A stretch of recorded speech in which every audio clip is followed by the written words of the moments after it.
जय हिंद बच्चों। आज हम लोग हिंदी के वर्ण के बारे में चर्चा करेंगे। हालांकि इसके बारे में थोड़ा सा चर्चा हम पहले भी कर चुके हैं, लेकिन उसी को थोड़ा और विस्तार से चर्चा करने का प्रयास कर रहे हैं। हिंदी के वर्ण, तो वर्ण के बारे में हमने चर्चा किया था कि वर्ण वह मूल ध्वनि है जिसे खंड या टुकड़ा न किया जा सके। वह मूल ध्वनि जिसे दो खंडों में बांटा ना जा सके या जिसका खंड या टुकड़ा न हो सके, उस मूल ध्वनि को हम वर्ण कहते हैं। वर्ण को हम अक्षर भी कहते हैं। हिंदी वर्णमाला में जितने भी वर्ण हैं उन वर्णों को दो वर्गों में बांटा गया है, एक स्वर वर्ण, दूसरा व्यंजन वर्ण। मतलब हिंदी वर्णमाला के 52 वर्णों को दो वर्गों में वर्गीकृत किया गया है। एक का नाम है स्वर वर्ण, दूसरे का नाम है व्यंजन वर्ण। अब आते हैं कि ये स्वर वर्ण क्या है, इसके कितने प्रकार हैं। पिछले वीडियो में भी हमने चर्चा किया था कि स्वर वर्ण उस वर्ण को कहते हैं जिसका उच्चारण बिना किसी अवरोध के हो या बिना किसी दूसरे वर्ण की सहायता से बोले जाने वाले वर्ण को हम स्वर वर्ण के नाम से जानते हैं। मन में प्रश्न होगा तो स्वर वर्ण के कितने प्रकार है, तो आपको बता दें स्वर वर्ण के 3 प्रकार है। स्वर वर्ण को 3 वर्गों में बांटा गया है और पिछला वीडियो में हमने चर्चा किया था कि हिंदी वर्णमाला में स्वर वर्णों की संख्या 11 है। तो हिंदी वर्णमाला के 11 स्वरों को 3 वर्गों में बांटा गया है, जिसका नाम है ह्रस्व स्वर, दीर्घ स्वर और संयुक्त स्वर। संयुक्त स्वर को हम पलुत स्वर के नाम से भी जानते हैं, लेकिन याद रखेंगे पलुत स्वर का प्रयोग हिंदी में न होकर के संस्कृत में किया जाता है। तो स्वर वर्ण को 3 वर्गों में बांटा गया है और हिंदी वर्णमाला में स्वरों की संख्या 11 है। तो पहला है ह्रस्व स्वर। मन में प्रश्न होगा कि ह्रस्व स्वर किसे कहते हैं, तो एक मात्रा वाले स्वर को या बिना मात्रा वाले स्वर को, या अच्छा होगा कि एक मात्रा वाले स्वर को हम ह्रस्व स्वर कहते हैं, या वह स्वर जिसमें एक मात्रा हो, जैसे अ, ई, उ, री। मतलब एक मात्रा वाले स्वर को ह्रस्व स्वर कहते हैं। और ह्रस्व स्वर कितने हैं, तो 4 हैं। क्या नाम है, अ, ई, उ, री। दूसरा दीर्घ स्वर किसे कहते हैं, तो समान स्वर के मिलने से जिस स्वर का निर्माण होता है, समान स्वर के मिलने से जिस स्वर का निर्माण होता है उसे दीर्घ स्वर कहते हैं। जैसे हमने कहा अ जोर अ भी समान है और ये भी समान है, तो अ जोर अ बराबर क्या होगा, आ होगा। तो यही कहा कि समान स्वर के मिलने से जिस नए स्वर का निर्माण होता है उसे दीर्घ स्वर कहते हैं।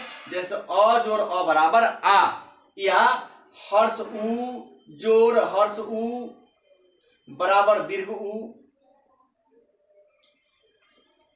तो समान स्वरों के मिलने से जिस नए स्वर का निर्माण होता है उसे दीर्घ स्वर के नाम से जानते हैं। जैसे आ, दीर्घ ई, दीर्घ उ, दीर्घ ए, ओ, औ।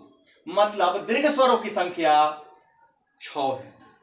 उसके बाद संयुक्त स्वर, तो जिस स्वर के उच्चारण में 3 गुना समय लगे, वह स्वर जिसके उच्चारण में 3 गुना समय लगे या ज्यादा समय लगे, तो उस स्वर को हम संयुक्त स्वर या पलुत के नाम से जानते हैं।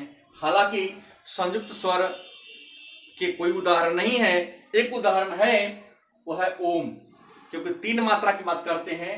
तो ओ जोर उ जोर म, 3 शब्दों के मिलने से, 3 वर्णों के मिलने से ओम का निर्माण हुआ है। ऐसे संयुक्त स्वर के उदाहरण नहीं मिलते। अब है अनुनासिका किसे कहते हैं। अनुनासिका किसे कहते हैं, याद रखेंगे जिसे हम लोग चंद्र बिंदु कहते हैं। चंद्र बिंदु मतलब एक आधा चंद्रमा बनाकर बीच में बिंदु लगा दिए तो कह दिए चंद्र बिंदु। चंद्रमा में एक बिंदु लगा दिए तो कह दिए चंद्र बिंदु। लेकिन हिंदी में इसे कहते हैं अनुनासिका। हिंदी में क्या कहेंगे इसे? अनुनासिका। तो अनुनासिका किसे कहते हैं? तो अनुनासिका, अनु माने छोटा, नासिका माने नाक होता है। अनु का मतलब होता है छोटा या थोड़ा, और नासिका का मतलब क्या होता है? नाक। मतलब किसी विद्वान ने लिखा कि हर प्रश्न का उत्तर उस प्रश्न में ही छिपा होता है। क्या लिखा? कि जिस स्वर का उच्चारण नाक व मुंह से होता हो, जिस स्वर का उच्चारण नाक और मुख से होता हो तो उसे हम अनुनासिका, साधारण बोलचाल की भाषा में हम लोग कहते हैं चंद्र बिंदु, तो अनुनासिका कहते। जैसे गांव, हमने कहा गांव, तो इसके उच्चारण में हमारा मुंह का प्रयोग हुआ है। दांत उठ तो सतने गांव, हमने कहा दांत, हमने कहा सांचा, तो मुंह का प्रयोग हो रहा है। अनुस्वार किसे कहते हैं? अनुस्वार मतलब किसी शब्द के ऊपर एक ऐसा, ये खींच दो, हमने लिखा क और ऊपर खींचा कंग, मतलब प्रश्न आया कि अनुस्वार किसे कहते हैं? तो जिसकी ध्वनि नाक से निकलती हो, मतलब जिस स्वर की ध्वनि नाक से निकलती हो, जिस स्वर की ध्वनि नाक से निकलती हो उसे अनुस्वार के नाम से जानते हैं। जैसे अंगूर, अंगूर बोलेंगे तो अंग पर जोर देंगे तो लगता है कि नाक से झंझनाहट आ रही है। अंगूर, अंगद। निर्नुनासिका, निर्नुनासिका किसे कहते हैं? तो केवल मुंह से बोला जाने वाला सा स्वर। कुछ ऐसे भी स्वर हैं जिसको हम केवल मुंह से ही बोलते हैं, नाक वगैरह की जरूरत नहीं पड़ती है। तो केवल मुख की सहायता से बोला जाने वाला जो सस्वर शब्द है उसे निर्नुनासिका कहते हैं। जैसे इधर, उधर, आप, अपना, मुंह से बोलने, ओठ का प्रयोग हो रहा है, इसको हम कह देते हैं निर्नुनासिका। अब आता है व्यंजन की बात करते हैं। पहले भी इसके बारे में हम चर्चा किए हैं कि जिस वर्ण को स्वर की सहायता से बोला जाए या स्वर की सहायता से बोला जाने वाला वर्ण व्यंजन वर्ण कहलाता है। या इसको और कह लें कि जिस वर्ण में अ की ध्वनि छिपा हो, व्यंजन किसे कहेंगे?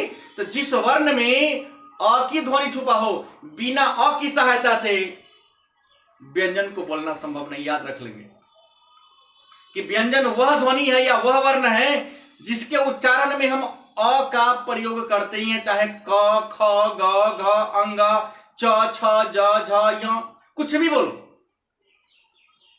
तो जिसके प्रत्येक व्यंजन में अ की ध्वनि छिपी रहती है, तो जिसके उच्चारण स्वर की सहायता से हो, स्वर में खास करके अ छिपा रहता है, या व्यंजन वह ध्वनि है जिसके उच्चारण में मुख से आती हुई वायु मुख में ही कहीं ना कहीं बाधित हो जाती है। हमने बोलने का प्रयास किया, मुंह से जो हवा निकला मुंह के किसी अंग में टकरा गया, तब निकला बाहर, तो वैसे ध्वनि को हम व्यंजन वर्ण के नाम से जानते हैं। और व्यंजन हिंदी वर्णमाला में व्यंजनों की संख्या 33 है। इन 33 व्यंजन को हम 3 वर्गों में बांट दिए हैं। हिंदी वर्णमाला में व्यंजन की संख्या 33 है, इसको हम 3 वर्गों में बांट दिया है। नाम क्या है? स्पर्श व्यंजन। स्पर्श व्यंजन को हम वर्गीय व्यंजन भी कहते हैं। दूसरा अंतस्थ व्यंजन, इसको हम अर्ध स्वर भी कहते हैं। तीसरा ऊष्म व्यंजन। तो प्रश्न होगा स्पर्श व्यंजन या वर्गीय व्यंजन किसे कहते हैं? तो जिसे मतलब स्पर्श व्यंजन उस व्यंजन को कहते हैं जिसे कंठ, तालु, मुंह का ऊपरी हिस्सा, मूर्धा और ओठ, कंठ, तालु, मूर्धा और ओठ की सहायता से बोला जाने वाला जो वर्ण है उसे हम स्पर्श या वर्गीय व्यंजन के नाम से जानते हैं। जैसे इसकी संख्या है 25। जैसे कवर्ग, क, ख, ग, घ, अंग, चवर्ग, च, छ, ज, झ, य, टवर्ग, ट, ठ, ड, ढ, ण, तवर्ग में त, थ, द, ध, न, पवर्ग में प, फ, ब, भ, म। हमने इन 25 वर्ण का उच्चारण किया। आपको लगा होगा हमने कंठ से बोला या तालु से बोला या मूर्धा से बोला या तो ओठ से बोला, जैसे प, फ, ब, भ। प फ, लगता है दोनों ओठ मेरा सट रहा है। तो कंठ, तालु, मूर्धा और ओठ के स्पर्श से बोला जाने वाला शब्द स्पर्श व्यंजन। अंतस्थ, अंतस्थ जीभ, तालु, दांत, ओठ, मतलब जिस वर्ण को जीभ, तालु, दांत और ओठ की सहायता से बोला जाए उसे हम अर्ध स्वर या अंतस्थ व्यंजन के नाम जानते हैं। और अंतस्थ व्यंजन 4 हैं, य, र, ल, व। उसके बाद ऊष्म, पहले भी चर्चा कर चुका हूं, जिसके उच्चारण में मुख से उष्मा निकलती है। जिस वर्ण के उच्चारण में हमारे मुख से उष्मा निकलती है, ध्वनि के रूप में उष्मा निकलती है, ऊष्म व्यंजन कहते हैं। जैसे तलावेशा, मूर्धन्यशा, दंटिशा, हा। अब है अल्प प्राण क्या है? अल्प माने थोड़ा। अल्प प्राण क्या है? तो जिस वर्ण के उच्चारण में श्वास कम निकले, जिस वर्ण के उच्चारण में श्वास कम निकले और हकार जैसी, ह जैसी ध्वनि ज्यादा निकले, तो इसे हम अल्प प्राण कहते हैं। मतलब वह वर्ण जिसके उच्चारण में श्वास कम निकले और ह जैसी ध्वनि ज्यादा निकले, तो उसे अल्प प्राण कहते हैं। और आपको बता दूं कि प्रत्येक वर्ग का पहला, तीसरा और पांचवा, प्रत्येक वर्ग का, वर्ग में जैसे क, ख, ग, घ, अंग एक वर्ग हुआ, तो क्या कहा? पहला, तीसरा और पांचवा। तो चाहे कवर्ग हो, चवर्ग हो, टवर्ग हो, तवर्ग हो या पवर्ग हो, सभी का पहला, तीसरा और पांचवा अल्पप्राण क्या है? तो जिसके उच्चारण में श्वास कम निकले और हकार जैसी ध्वनि ज्यादा निकले, तो उसे हम कहते हैं अल्पप्राण। और आपको बता दें अल्पप्राण के उदाहरण क्या है। तो प्रत्येक वर्ग का, कवर्ग हो, चवर्ग हो, टवर्ग हो, तो पहला, तीसरा और पांचवा को हम अल्पप्राण कहते हैं। प्रतियोगिता परीक्षा में इस प्रकार के प्रश्न पूछे जाते हैं कि दिए गए वर्णों में कौन अल्पप्राण है, दिए गए वर्णों में कौन महाप्राण है। तो याद रखेंगे एक ही बार में कि प्रत्येक वर्ग का 25 है। यहां पर कवर्ग, चवर्ग, टवर्ग, तवर्ग और पवर्ग लेकर 25 है। अगर यहां चौथा चौथा लिख दे तो पहला, तीसरा और पांचवा को हम अल्पप्राण कहते हैं। दूसरा आया महाप्राण किसे कहते हैं? तो जिस वर्ण के उच्चारण में यहां हकार की ध्वनि निकले, अल्पप्राण में ह की ध्वनि नहीं निकलती है, लेकिन महाप्राण क्या है? तो जिसके उच्चारण में हकार जैसी ध्वनि निकले, मतलब मुंह से ज्यादा हवा निकले, मुंह से ज्यादा वायु निकले, तो उसे हम महाप्राण के नाम से जानते हैं। और याद रखें, जब 3 को चर्चा हुई है तो ये ना बच गया, तो ये जो हो गया दूसरा और चौथा। प्रत्येक वर्ग का दूसरा और चौथा जो वर्ण होते हैं उसे महाप्राण के नाम से जानते हैं। तो आपको बता दें, अगर कहा जाए कि हिंदी वर्णमाला में कितने वर्ण अल्पप्राण हैं, तो अल्पप्राण वर्णों की संख्या 15 हो जाएगी। क्योंकि सबका 3 है, तो 1 2 3 4 5, सब में से 3 छाट लेंगे तो 15 हो जाएगा। क्योंकि 25 और महाप्राण कितने हैं, तो 25 में से 15 निकल गया तो 10। अब है घोष वर्ण किसे कहते हैं और अघोष वर्ण किसे कहते हैं। तो घोष वर्ण कहते जिन व्यंजन के उच्चारण में स्वतः स्वर तंत्र झंकृत हो जाए, मतलब कुछ ऐसे भी शब्द है जिसको हम बोलते हैं तो